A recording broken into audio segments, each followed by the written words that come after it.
Hi, everyone. My name is Nicole Carson. I am the Community Recovery Specialist for DreamLife Recovery, located in Western PA. I am also a woman in long-term recovery. My clean date is October 19th, 2016, and you'll also be meeting Diana. And collaboratively, we decided that we wanted to jump on and just start a video to help people early on in recovery. Recovery is the stepping stone of life. And for many of us, I'll say for myself, for 15 years, I was not living life without the use of a substance. So learning how to do that early on was difficult. So next up is going to be Diana, and she's going to introduce herself, and then we will go from there. Hi guys, my name is Diana Dubbs. I am the Regional Outreach Director for DreamLife Recovery Center, the Eastern region. I am in recovery myself. My sobriety date is October 21st, 2013. I am approaching 8 years sober and clean from all substances. And I think Nicole hit the nail on the head. You know, the most important part is, yes, we work for DreamLife, but more importantly, we're both women in recovery.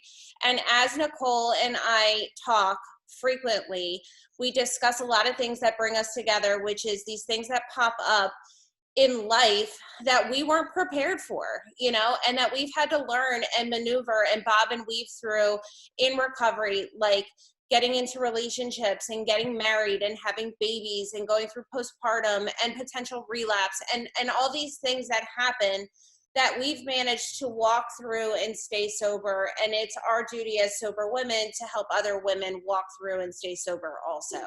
So the premise of these videos are going to be to talk to you a little bit about life on life's terms and what can happen and how we can help you by giving our suggestions on how we walk through those things.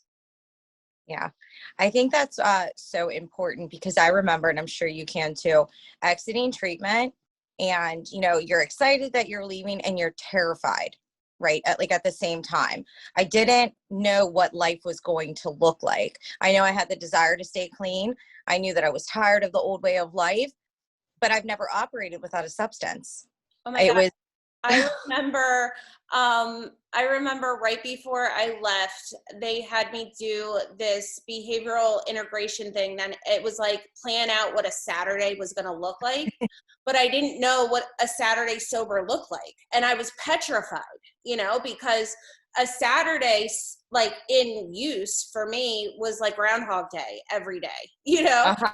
But Yeah. sober Saturday, I was like, what am I going to do? Like, I had no idea what life was going to look like. And I remember being so excited to come out. But as that day started approaching, I didn't want to go anywhere. Mm-hmm. Yeah, it was like bittersweet. And, you know, the one thing that I heard, and I'm sure it was mentioned in previous treatments, but this was like that, aha, like I'm finally hearing the message. I had to change people, places, and things. Well, once I took all the people, I didn't have any people left. So Mm-hmm. I was like, you know, who am I going to talk to? What am I going to do? I had to exit that relationship. And I remember it was like maybe my third or fourth day home. And my therapist called and she's like, how's everything going? And I'm like, I don't know. Like, I'm so bored. Like, I was like, I feel like I don't even know what to do. I don't have a purpose. Like, I feel so bored. And she was like, oh, you don't know what a peace of mind is like, do you? Or serenity. And I was like, it's actually quite accurate because I was always in the next day, in the next minute, in the next hour, running and really running nowhere. It's like being on a treadmill because there's no destination. There's no, you know, there's success at the end of that. It was just always a means to get more. So like, I literally did not know that what I was feeling was what they promise you in that freedom piece. Like when you're not chasing a substance, you actually just get to sit and have a cup of coffee. I never had coffee when I was using, you know? I remember coming out and they were like, you know, like, I just remember them saying, like, go find people like you know? Mm-hmm. And I remember, I talk about this all the time. So, like, when I left treatment, when I left for treatment, I felt like such a weirdo, because I was the only one in Mm-hmm. my family like me, and nobody knew what to do with Yeah. me, and nobody knew how to talk to me or what to say, and everything was a fight.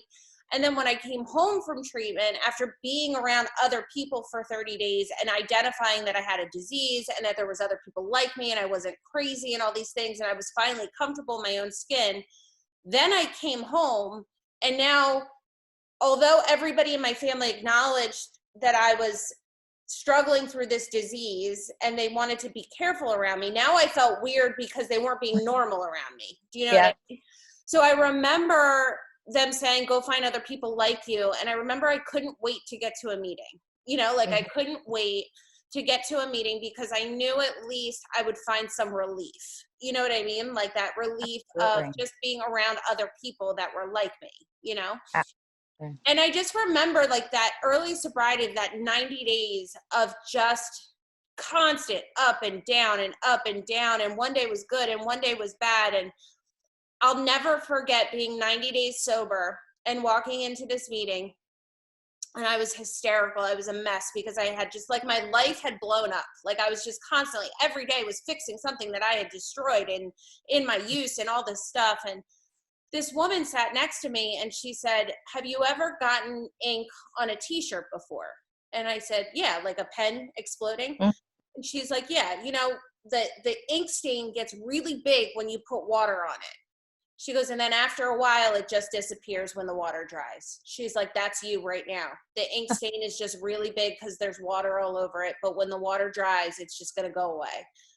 And I'll never forget that moment, you know, because she was right. In that moment, everything seemed so huge and unfixable. But today, it's just like, God, like, I don't live like that anymore. Like, there's not so many problems as there were back then. You know, now my problems are different. You know what I mean?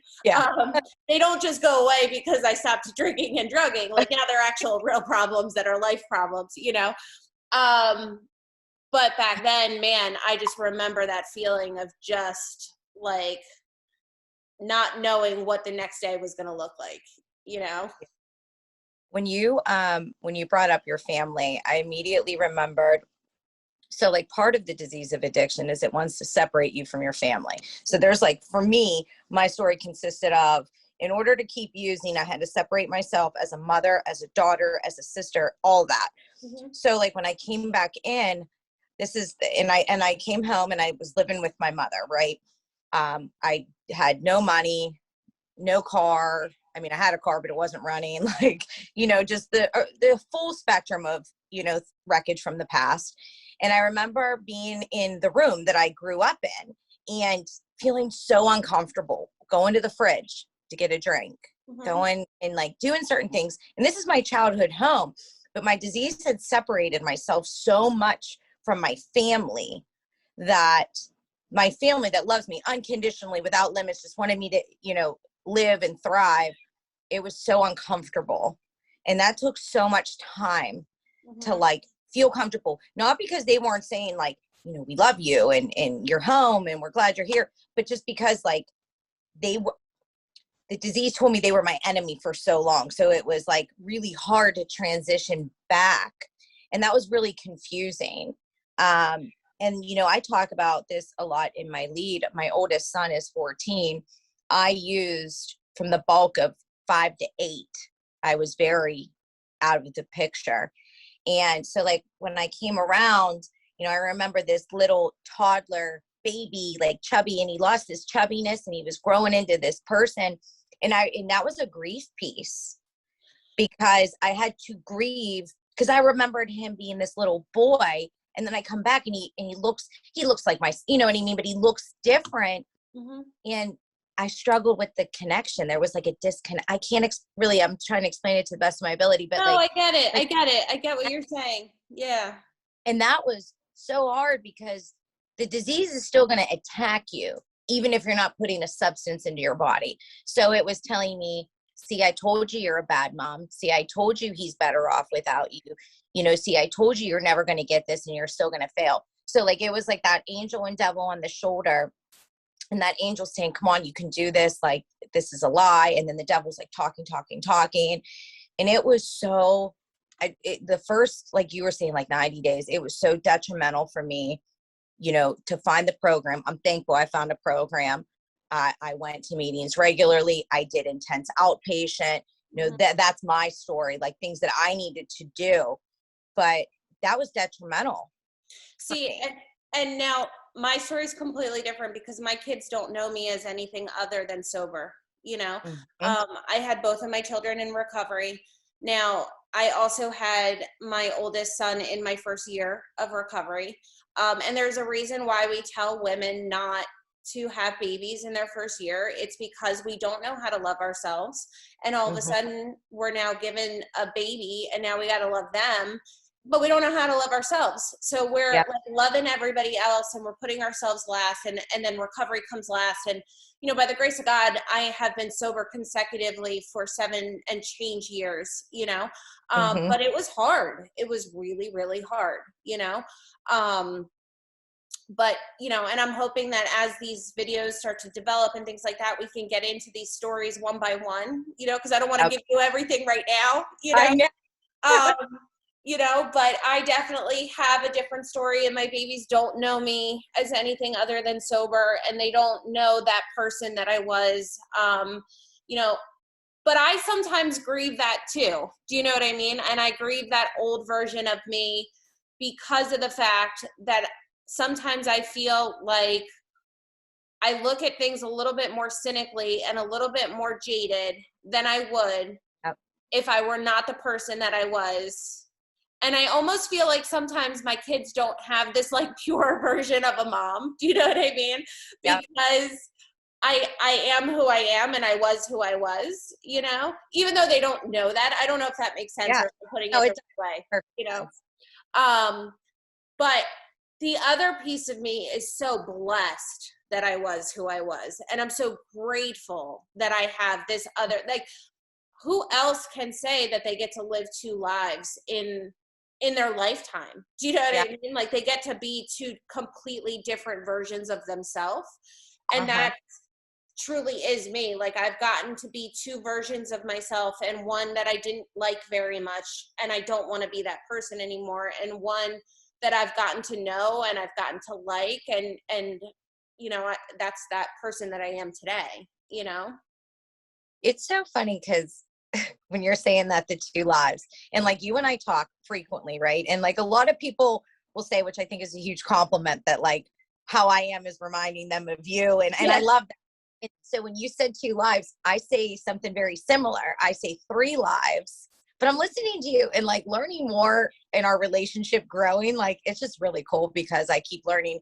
There are so many similarities, but I always tell people like I have the life that I lived when I was kind of ignorant to reality. You know what I mean? Like I was ignorant to reality and I was just a young, wild child and having all these things going on. Then I have the life once I picked up the substance, and then I have the life after going through so many stages of pain, trauma, and then finding this peace. But like I would not change a thing, nothing. Like if God No. came out today and was like, if I promise to land you right where you're at right now, would you walk your same steps if it meant it got you here? Absolutely. Yeah, Absolutely.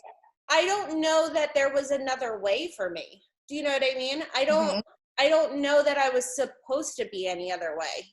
I think that I was put here to learn the lessons that I did, so that I could help other people. I think that's what my role was supposed to be. I don't think it was supposed to be easy for me. I don't think that life was supposed to be like, I don't think I was supposed to understand what was happening until after it happened. And Absolutely. and I think that that's the gift in all of this, is that like today I know that. And at the time I used to think like, oh, I'm just unlucky and this is crap. And like, everybody else has it so easy and everybody can get all this stuff done. And why am I so unlucky? And like, like just that, like, pour me a drink. Like that was me.